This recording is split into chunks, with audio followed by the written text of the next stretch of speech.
সেই কেবলমাত্র সঠিক সহজ সরল রাস্তার দিকে দাওয়াত দেয়। যেই দাওয়াত শুরু হয় পৃথিবীর মাটি থেকে আর শেষ হয় গিয়া জান্নাতুল ফেরদাউসে।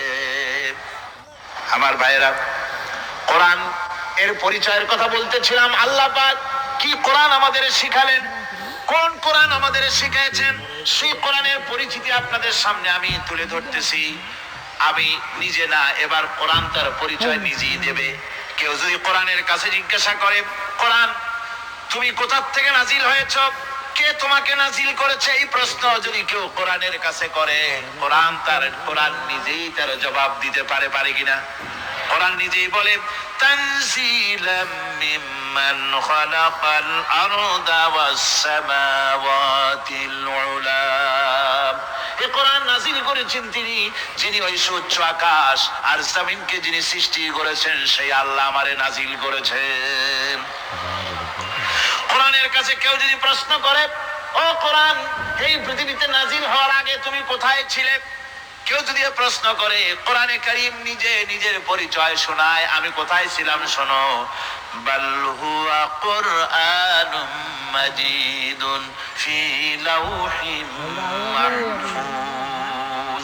বরং এই কিতাব অতীব মর্যাদা সম্পন্ন সুরক্ষিত ফলকে লিপিবদ্ধ ছিল, আমি ছিলাম লৌহে মাহফুজে, সেখান থেকে এসেছি।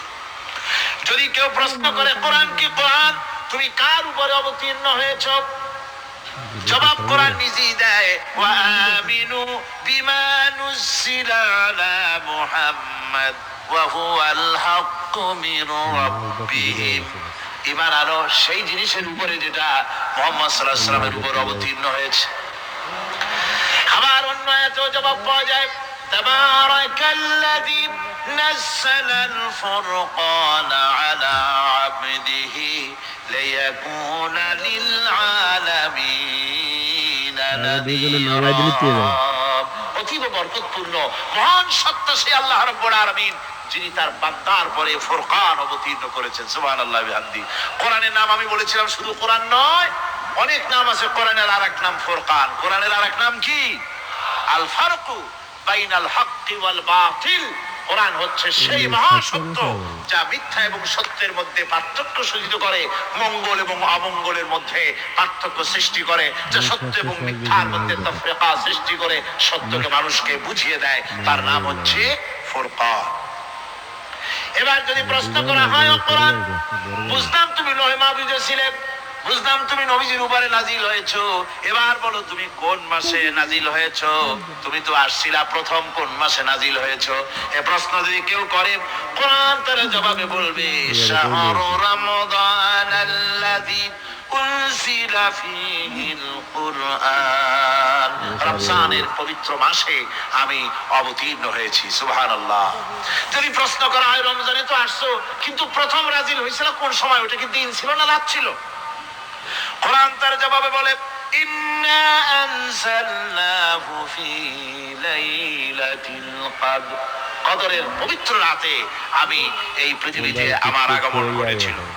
যদি প্রশ্ন করা হয়, বুঝলাম সবই, কেন নাজিল হয়েছে তুমি, এই পৃথিবীতে তোমার আসার উদ্দেশ্য কি, মূল কাজটা কি, এই প্রশ্ন যদি করা হয়, কোরআনে কারীম তার জবাবে বলে, শোনো কেন এসেছি। লিতুখরিজান নাসা মিনাজ যুলুমাতি ইলান নূর।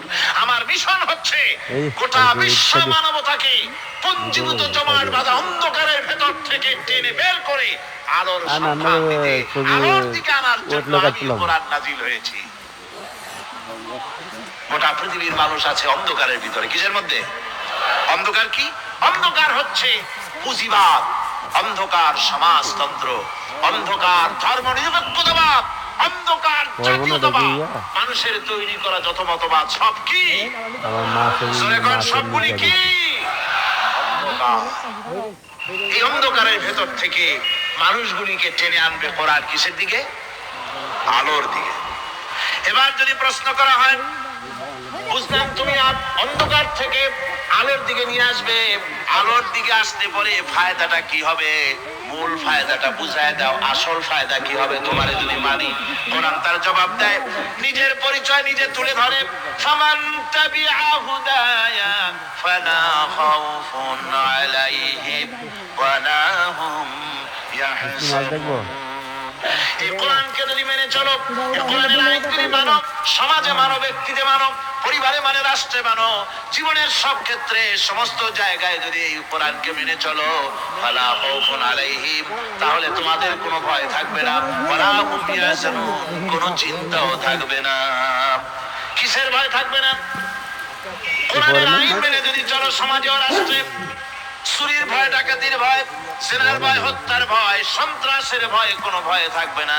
ওয়ালা হুম ইয়াহজানুন, চিন্তাও থাকবে না। খাওয়া পড়া, শিক্ষা, চিকিৎসা, বাসস্থান, এগুলির কোনো চিন্তা থাকবে না। কোরআনের সমাজে সব কিছুর গ্যারান্টি দেওয়া হবে, সবগুলি পেয়ে যাবো। এখন যদি আবার প্রশ্ন করা হয়, কোরআন বুঝলাম তোমারে মানলে পরে সব ফায়দা হবে, তাহলে এবার জবাব দাও, তোমার ভিতরে কি রাজনীতি আছে নাকি? আমি তো মানুষ, আমার রাজনীতি করা লাগে।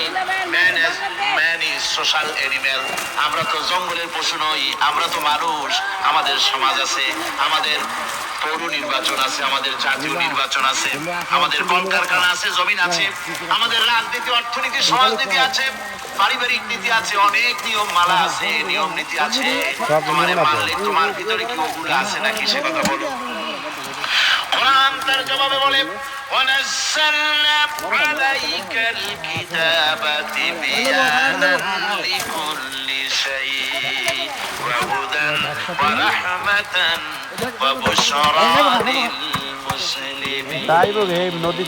কোরআন জবাবে বলে, শুনে রাখো, শুধু অর্থনীতি সমাজনীতি নয়, শুধু রাজনীতি আর শিক্ষানীতি, যুদ্ধনীতি নয়, তোমার জীবনে যা কিছু দরকার, ইহকালে যা কিছু দরকার, পরকালে সব কথাগুলি আল্লাহ রাব্বুল আলামিন আমি কোরআনের সিনার ভিতরে খুলে খুলে বর্ণনা করে দিয়েছি।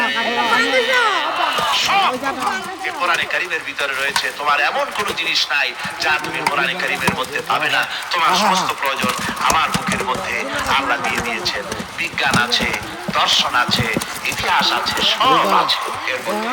তবে কোরআনের মধ্যে বিজ্ঞান আছে বলে আমি এটাকে বিজ্ঞানের কিতাব বলবো না, দর্শন আছে বলে দর্শনের কিতাব আমি বলবো না, রাজনীতি আছে বলে কোরআনকে আমি রাজনীতির কোনো কিতাব বলবো না।